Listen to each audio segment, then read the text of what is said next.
In this segment, we continue with Dr. Ivan van Sertima, editor of Blacks in Science, Ancient and Modern, on African genius in science.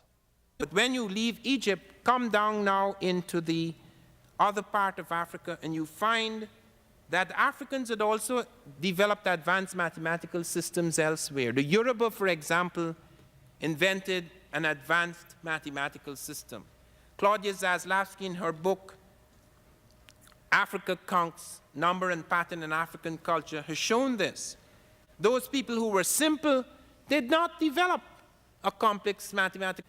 If you go in certain primitive parts of Europe, you're not going to find anybody inventing radios. The radio will diffuse to the primitive Europeans. Have to have centers where certain things occur and then they diffuse to the edges.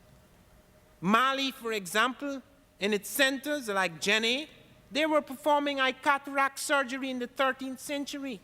The Dogon, who were plotting an invisible star, Sirius B, plotting the orbit and trajectory of that star right up to the end of the 20th century. When were they doing this? 7 centuries ago. They paid particular attention to a star so small that it is utterly impossible to see with the naked eye.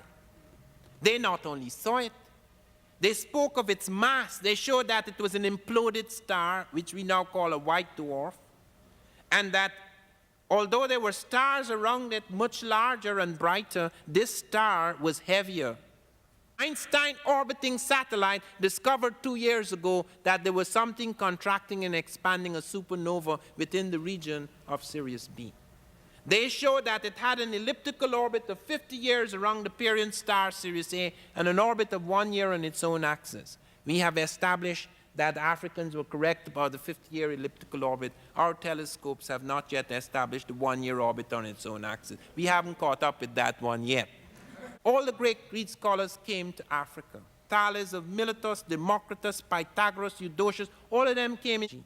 Pythagoras came in there and spent 7 years. Some people said 22, which is probably an exaggeration. They were studying geometry in Egypt. They were studying the mysteries. They were studying medicine. And you hear the father, Hippocrates, the so-called father of medicine, takes things away from the Egyptians.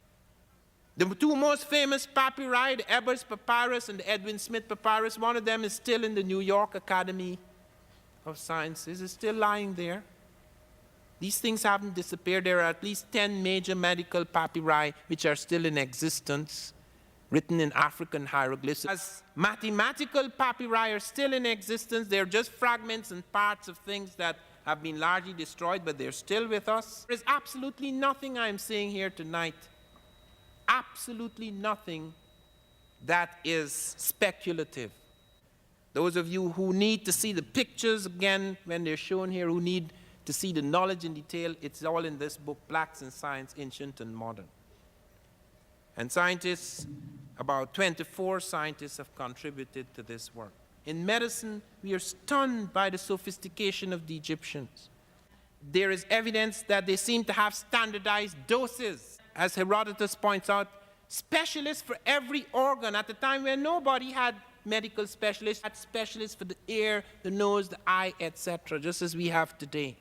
In the Edwin Smith Papyrus is 2600 BC. The Ebers Papyrus is 1500 years before Christ. There are chapters on intestinal disease. This is 3,500 years ago. This is an African medical book.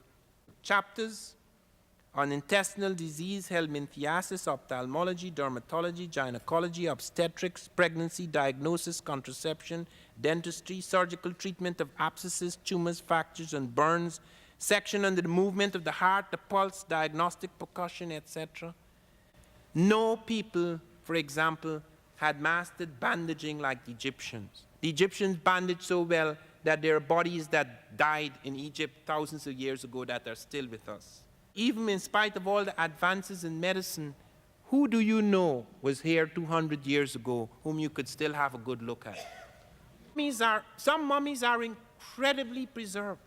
An African princess, Princess Mini, was so well preserved that in 1963 or 64, scientists found that the cells in her hand were still so well preserved. It is almost that you could take it out of the flesh and put it in a solution and transplant it.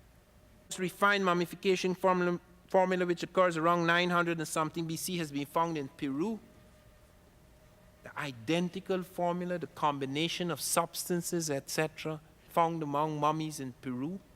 They pioneered also in the use of drugs to deal with hypertension and psychotic disorder. Serpine is one of the drugs that came into Europe out of Africa. A whole range of things like that. They found people like the Zulu who had mastered the medicinal use of 700 plants.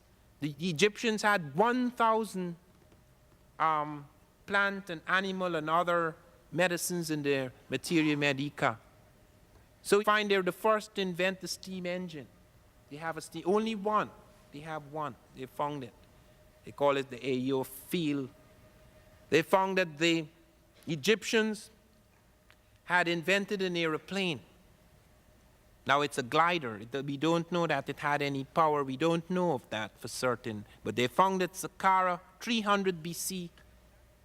And it's marked, they say, well, that's the Greek period. It could have been invented by a Greek. No, sir. It was marked Paddy Amon, son of Amon, the African deity. No Greek ever signed him name son of Amon. In the 19th century, classified as a bird in the Cairo Museum until someone who knows a little about aeroplanes found that birds have legs and this doesn't. And that birds do not have the kinds of wings that an airplane has, and it doesn't have rudders. They had a hole cut in it for a rudder. The tail plane had disappeared. They've now found several of these objects. And NASA got involved in this, and this brings me to something that I find extremely interesting. Few of us are aware of the modern period. We can be excused for not knowing what has happened in the history of metallurgy, what has happened in the history of agriculture, what has happened in the history of cattle rearing. We were the first to rear cattle 15,000 years ago. What has happened in the history of medicine, aeronautics, navigation, etc. But not to know anything about the modern period, if you're aware that the two leading doctors in space medicine are black women, Dr. Cowens and Dr. Long, who've invented a machine which is almost like the quantification of yoga, which enables you after 6 weeks of training to bring your heart rate down or lift it up, to bring your blood pressure down, lift it up, etc. How many of you are aware that the man who organized, who presided over, who put together, who integrated the work of our space scientists to produce the first space shuttle, who saw it from babyhood to blast off, is a black American, the leading black at NASA, Dr. Gilliam, Major Gilliam IV. I'm going to end by dealing with navigation, something that interests me tremendously because I have spent most of my life on rivers, and I am very much at home in the water.